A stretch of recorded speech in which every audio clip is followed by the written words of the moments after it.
The honourable member for Calgary-Midnapore. It's always a pleasure to stand in the House and Commons and speak on behalf of the people of Calgary-Midnapore. C'est toujours un plaisir d'être ici. It's always a pleasure to be here in the House on behalf of the people of Calgary-Midnapore. Madam Speaker, I think everyone has had a situation in their life.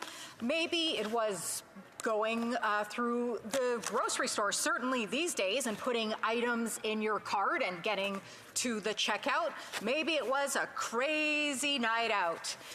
Maybe it was eating too many candies after time with friends or time with family.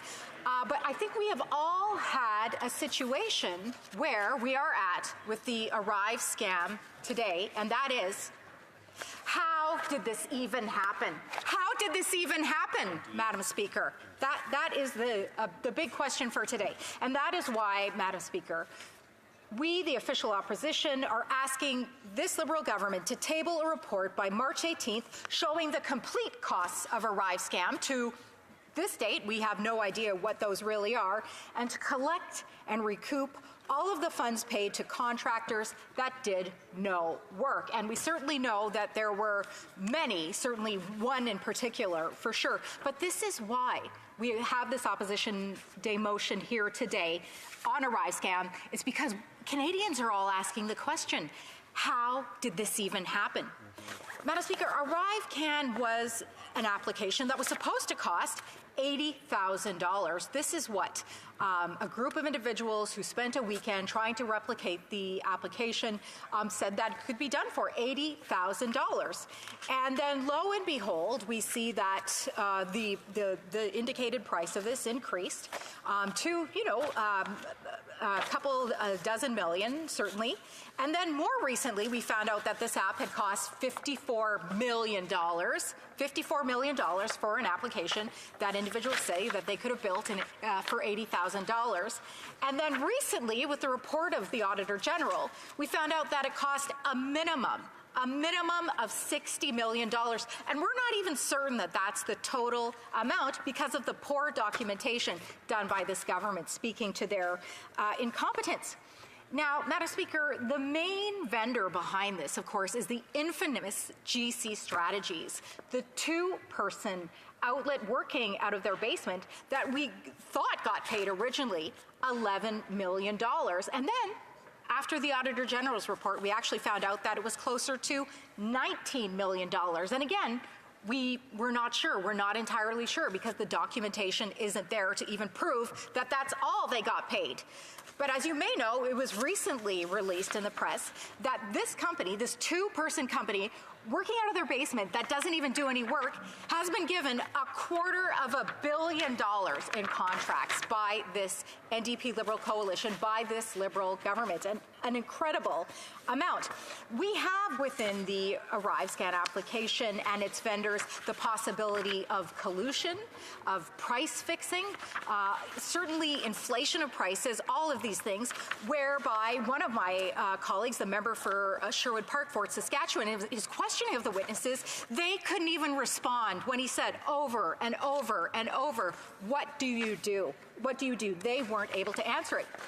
GC Strategies, as you may know, Madam Speaker, was also determined to have forged resumes in an effort to get these contracts. Madam Speaker, we all know the penalty for doing this. For example, if you are applying for a private position, if you are certainly applying to a university, for example, to forge your transcript, something like this, these are things that are unheard of. Yet it was done by this vendor that's been paid $250 million by this Liberal government. We have the destruction of documents by the Chief Information Officer at the time of ArriveCan. You can't even make this stuff up. Again, I say, how did this even happen? How did this even happen? Canadians are wondering that. And it gets worse from there, Madam Speaker. The head of the CBSA didn't even report the RCMP investigation of GC Strategies to the Auditor General, who found out about it in the Globe and Mail. That's how dysfunctional this government is, that the right hand doesn't know what the left hand is doing. And then We have the integrity director within the CBSA investigating the situation. So what is happening here, Madam Speaker? We're seeing what happens time and time again with this government. The government is investigating itself. I'm not sure really where this holds up to be evident. I certainly would love this opportunity. I think many people would, where you determine yourself if you've done wrongdoing or not. Unfortunately, democracy isn't supposed to work this way, and Canada isn't supposed to work this way, but this is the way that ArriveCan is. And so I ask again, how did this even happen? Madam Speaker, I will tell you, those who have evaluated what happened here, and we haven't even gotten to the RCMP investigation, have not found out good things. We had the procurement ombudsman review ArriveCan, and his words were very damning. He found out that out of 41 ArriveCan related procurements, 23 contracts were issued using a competitive process, but 31.7 of all contracts were non-competitive sole source contracts, 31%. That's a third. Terrible. We also found out that 43.5% contracts were from disincentive bidders using lower rates and encouraging bidders to pick a less risky higher rate. You may have also heard, Madam Speaker, that GC Strategies, this firm that we've talked so much about here in the House of Commons, even won a bid because they wrote the terms for winning the bid. So they were making up the rules so that they could win the bid. It goes on and on and on. And Madam Speaker, I'll just point out that everything that we see with ArriveCan, we see the incompetence of this government. We see the government not accepting responsibility. We see the complete lack of respect for the taxpayer. No value for money here, and I'll talk about that a bit more in a minute.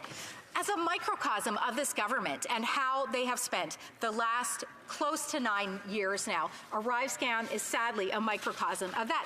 It gets worse after the review of the procurement ombudsman who gave ArriveCan a failing grade. We had 2 weeks ago, the Liberal government didn't want for this to happen, but we had the release finally of the Auditor General's report.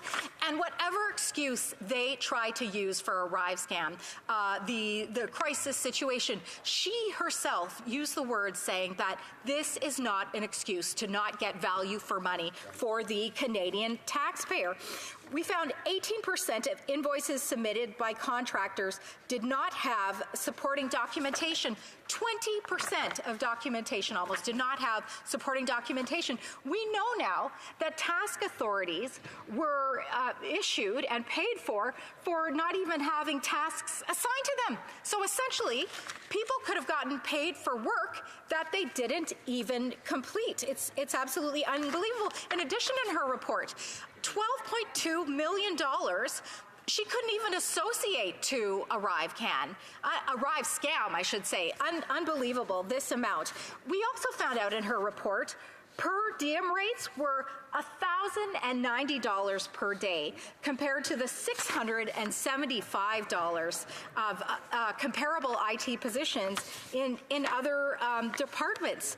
And, it's just astounding that these things could happen with ArriveCan, that there could be such blatant disregard for the taxpayer. But this is happening by this Liberal government in this day and age, a government that just had a $23.6 billion deficit between April and December of last year, a government that is sending over 2 million Canadians to food banks, a government that is allowing 1 in 5 Canadians to skip meals. ArriveCan is a complete microcosm of this government and this failure. But good news, as we found out today, the RCMP investigation has now been extended to include ArriveCan. And I think that this is a big victory for us on this side of the House. Our tenacity, our quest for the truth, our not wanting to give up on finding the truth for Canadians, on getting value for Canadians. But the final question remains, which I started my speech with, Madam Speaker, and that is, how did this even happen? How did this even happen, Madam Speaker? Thank you very much. Questions and comments? Questions et commentaires. The Honourable Parliamentary Secretary to the Minister of Public Safety, Democratic Institutions and Intergovernmental Affairs. Madam Speaker, I'm really curious how this could happen, that the Conservatives actually awarded millions of dollars of contracts to the very same company that member just called, quote, infamous GC Strategies, quote, they don't even do any work. So, Madam Speaker, would their Opposition Day motion actually be more complete and get to the bottom of this issue if it included the millions of dollars that the Conservative Party awarded to this very company that apparently didn't do any IT work? And by the way, Madam Speaker, they were sole source contracts. They were for IT, and the leader of the opposition was the parliamentary secretary to the Minister of Transport when a majority of these contracts were issued to Transport Canada. How did this happen, Madam Speaker? The honourable member for Calgary-Midnapore. Yeah, thank you very much, Madam Speaker. You know, this would be impossible because what year was GC Strategies Incorporated? 2015. 2015. 2015. Madam Speaker, the Canadians need only look at the $23.6 billion deficit. Contracting is up 60% with this government in the last 8 or 9 years. I refuse to accept their attempt to, once again, cover up their use of such a company. And again, the facts speak for themselves. This company wasn't even incorporated until 2015 when... I have a point of order, the Honourable Parliamentary Secretary, and I do want to remind members I'm not sure if they were talking amongst themselves or trying to make points of comments or questions while the Honourable Member was speaking, so I would just remind members if they want to have side conversations to please take it outside. If they want to participate in the debate, they should wait till the appropriate time. The Honourable Parliamentary Secretary. Thank you, Madam Speaker. On a point of order, I ask for unanimous consent to table the Conservative contracts as well as... I hear no. I hear no. I hear no. And when I just want to remind members that if they're seeking unanimous consent, it's always good practice to consult with the other parties before trying to table that unanimous consent. The honourable member for Calgary-Midnapore has 19 seconds to end her comment. Her response, sorry. Okay, sure. Again, Madam Speaker, this is just the extent that we see this Liberal government going to complete their cover-up. They will do anything to maintain power. They will do anything to hide the truth from Canadians. And Canadians are catching on to this. They may have fallen for the sunny ways in the beginning. The clouds are out now, Madam Speaker, and people can hear the thunderstorm. Oh, yes. Questions et commentaires, questions and comments. The honourable member for Courtenay Alberni. Speaker, I'm going to raise it again. The ArriveCan scandal fiasco is just the tip of the iceberg. We've watched companies like Deloitte go from $11 million to $275 million a year. These highly paid consulting firms. The NDP put forward a motion to expand the investigation to look at all outsourcing, including these big corporations. I've asked Conservatives all day long why they won't talk about expanding it and actually moving forward with an investigation. And is it because one of the former Conservative cabinet ministers is a senior managing director at Deloitte? Will they comment about why they're blocking, why the corporate control parties are working together, Madam Speaker, so that we don't have a full investigation into the outsourcing spending that's out of control by both of these parties? The honourable member for Calgary-Midnapore. Yeah, and it's been pointed out, thank you very much, Madam Speaker, and to my colleague from Courtenay Alberni. The NDP voted with their Liberal coalition partners a minimum of 8 times to secure the funding for ArriveCan.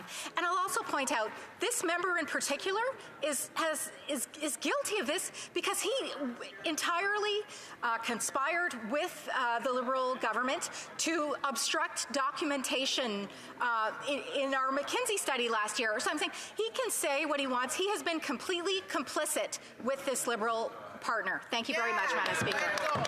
Questions et commentaires, questions and comments. The honourable member for Charleswood, St. James, Assiniboia, Headingley. My colleague for her incredible speech. You know the one thing that Canadians actually want, Madam Speaker?